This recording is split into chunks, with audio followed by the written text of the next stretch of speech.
Hello, hi. My name is Jenny. I wanted to come on here to give you guys my testimony. Forgive my shirt, my hair. I just doing a deep conditioning treatment.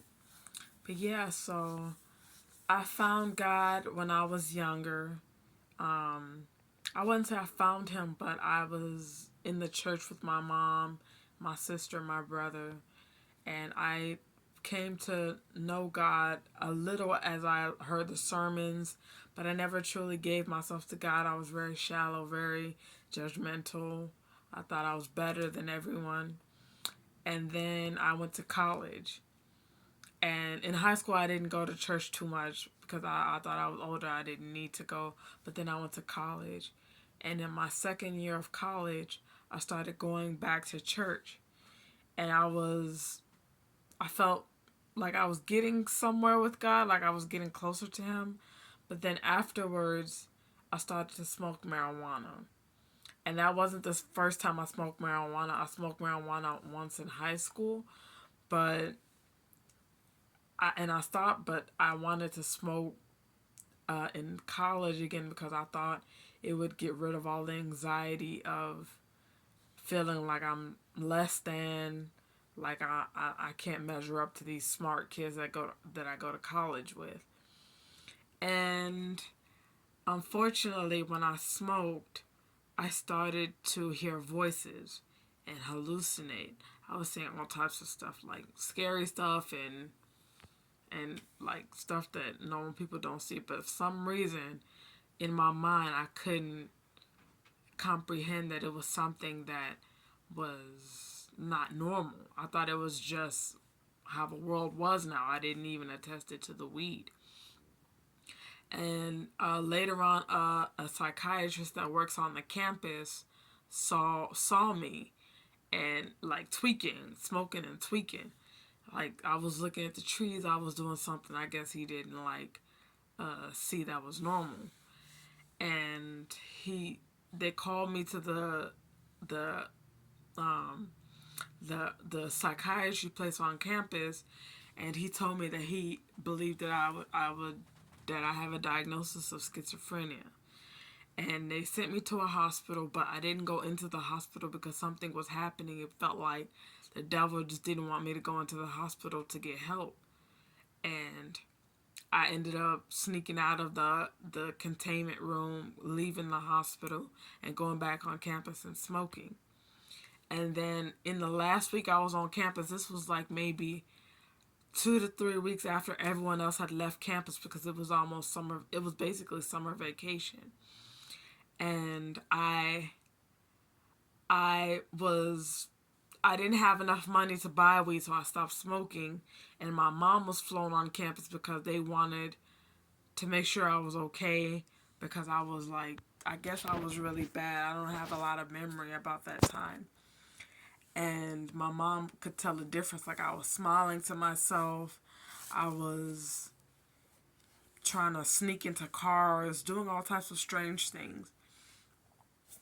And then when I went home, my mom took me to the emergency room. I flew back to Chicago from Philadelphia, and I went to the emergency room with my mom that night because she wanted to get me checked out. And they were taking so long in the emergency room. You know how it is on the south side of Chicago. So I ended up going out of the hospital, like out of the hospital. I didn't stay. And then I decided, and then a voice told me to go in the car. Not the voice of God, but a bad voice told me to go drive the car after my mom and my dad took me home. And I ended up driving all the way to downtown Chicago, which was like a 40 minute drive. And I ended up trying to sneak into a hotel thinking Kendrick Lamar was with me or something like that. And then when the security kicked me out, I got back in the car and I drove. I, the voice told me to run red lights, run stop signs, and I did that.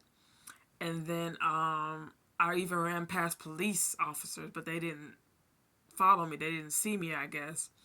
And then it was a rainy night, and as I was going forward, I I saw that there was like a blockade, like one of those concrete blocks that you have that are supposed to stop cars from entering onto the expressway.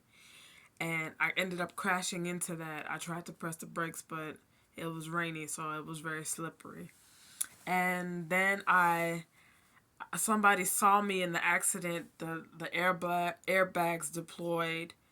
I had my seatbelt on, and I survived. But I had like a pain in my sternum, I believe.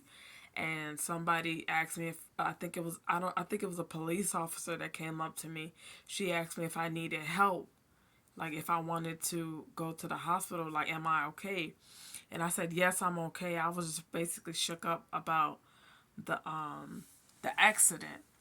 And then I got into a police car because they took me into the police car after making sure there was nothing in the car that was illegal. And they asked me, do you want to go home or do you want to go to the hospital? And there was a nudging feeling in my sternum like I had cracked it or something. I don't know how, if that's even possible. But I told them I wanted to go to the hospital, so they took me to Northwestern Hospital downtown, which is only like it was a little drive, like maybe a couple minutes, few minutes.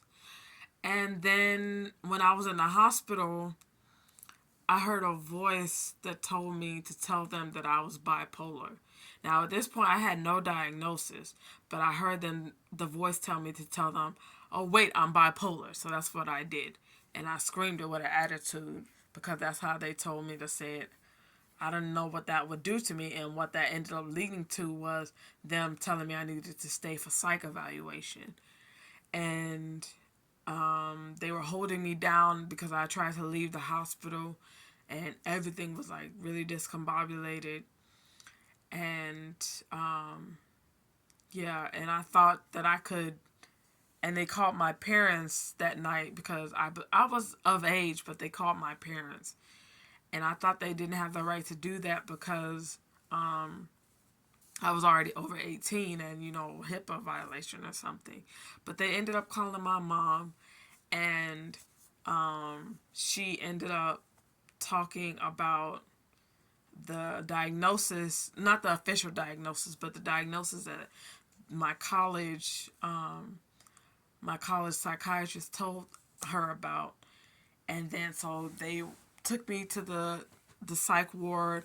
I stayed there for a week, and I ended up not signing voluntarily. So I guess that's supposed to mean you stay there longer, but long story short, they gave me a week to be there, and then after that I started to be really really confused, like, because the doctor that I had was telling me that she couldn't really distinguish or interpret my my diagnosis because my test was all off. Like, I had results here, I had results there that didn't indicate something specific. And then she asked me, do I hear voices? And I said, yes. And she was like, then you're schizophrenic. And I didn't take it that moment that I was schizophrenic. I was like, oh, this has to be something else. This is something that they don't know what they're talking about. And I just want to go home to smoke my weed and to and to listen to music on my iPhone, on my iPod Touch. And then I went home and everything was basically normal. I'm just going to stop this video and then I'll replay it just because I don't want it to stop.